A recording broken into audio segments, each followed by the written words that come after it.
Alors on s'apprête à rentrer dans le zoo de Rabat où j'ai rendez-vous avec un personnage fort sympathique, le docteur Sali que j'aperçois justement.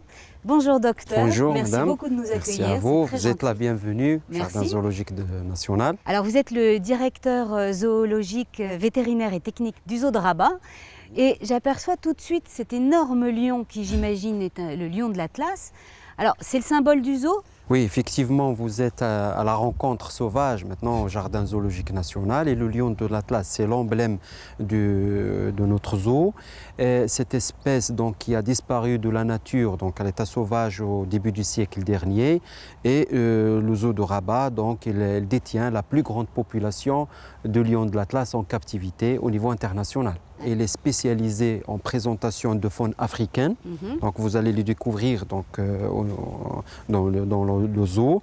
Et donc nous avons les 3 classes d'animaux qui sont connus dans différents zoos. Il y a les oiseaux, les mammifères et les reptiles. D'accord. Nous avons une centaine d'espèces et environ 1600 spécimens.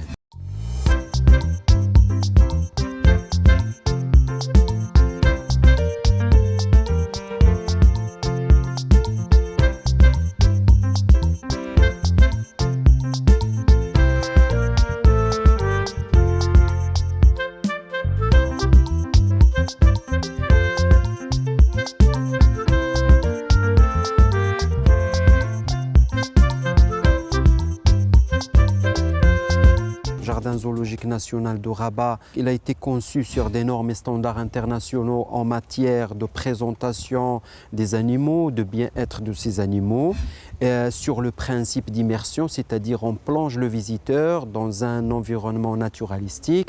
Il y a une présentation multi-espèces, il n'y a pas de barrière, on a l'impression qu'on est dans la nature. C'est ça, donc on est à la rencontre sauvage. Alors cela nous ramène à parler des missions. Et il joue pleinement donc, son rôle en matière de conservation, surtout les espèces autochtones.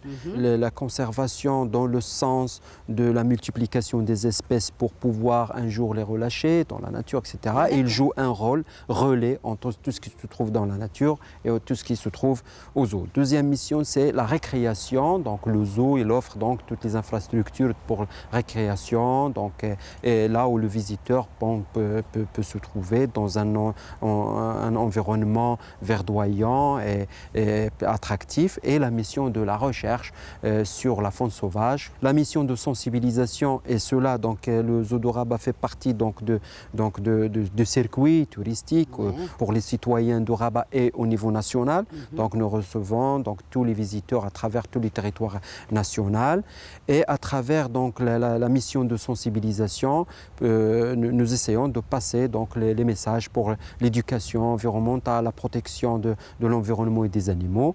Puis, sans oublier bien sûr la mission de recherche. Et cette recherche, elle est axée sur la conservation, sur la protection des espèces animales.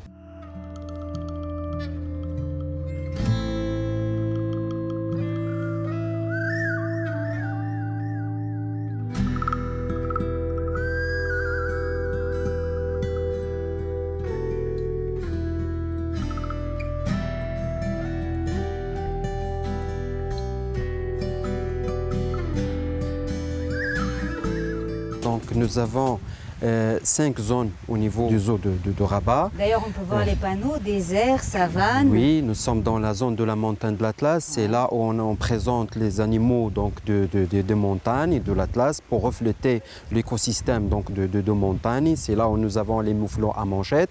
Nous avons la zone de désert. Avec la présentation des espèces animales qui vivent dans le désert, les adax, les antilopes sahélo-sahariens, les gazelles torcas, les damamors, les oryx algazelles. Vous allez découvrir que parmi les principes donc, de conception du jardin zoologique, c'est la présentation multi-espèces avec une immersion, donc une présentation naturelle. Comme vous voyez, donc, nous sommes à la montagne de l'Atlas. Si vous voyez les mouflons à manchettes, le visiteur ne voit pas de barrière. On a l'impression l'impression qu'on peut les toucher, qu'on peut vraiment, et on peut les voir sans obstacle, sans grillage. Et les animaux, ils se sentent dans un environnement naturel. Et c'est ça, donc, l'avantage du jardin zoologique national. Ah non, mais c'est magnifique parce qu'on a vraiment l'impression d'y être, quoi. Exactement. Là, effectivement, on a aussi l'impression de rentrer dans un peu une Oui, grotte. c'est comme une grotte et c'est là où on présente quelques animaux, des mangoustes, des génettes, des écureuils, etc. Et on a l'impression qu'on est dans la nature.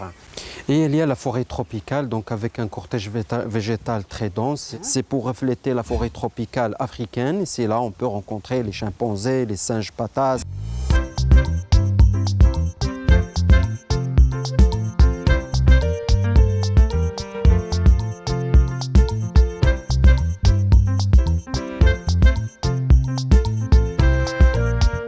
Nous avons une grande volière visitable que les visiteurs peuvent donc entrer dans cette volière et voir une diversité d'avifaune. Vous avez des grands rapaces. Il y a des volières pour les grands rapaces, les vautours, les aigles et les milans. Et la zone, donc la savane, avec la présentation des grands mammifères de l'Afrique, les éléphants, girafes, rhinocéros, etc. Et il y a la zone des marécages, c'est là où on trouve les hippopotames, crocodiles avec les antilopes des zones marécageuses. Nous avons une ferme pédagogique, c'est là où il y a les animaux domestiques que les enfants peuvent toucher, donc quelques animaux domestiques, des chèvres mohères, des chèvres naines, etc., des poneys, des dromadaires, des lamas. Et nous avons un centre éducatif donc, pour le programme éducatif que les enfants peuvent avoir, donc un programme éducatif de sensibilisation, de la pédagogie vis-à-vis de la protection de l'environnement, des animaux et des biotopes. Donc dans le jardin zoologique national, il y a des multitudes d'écosystèmes donc, qui reflètent la nature et c'est un mixage entre la faune et la flore. On peut savoir à peu près sur quelle superficie on est? Oui, la superficie totale du zoo c'est 50 hectares et nous sommes sur le module du zoo du jour. Donc c'est là où il y a les 5 zones. D'accord, très bien. Ben alors on va aller les découvrir les unes après les autres.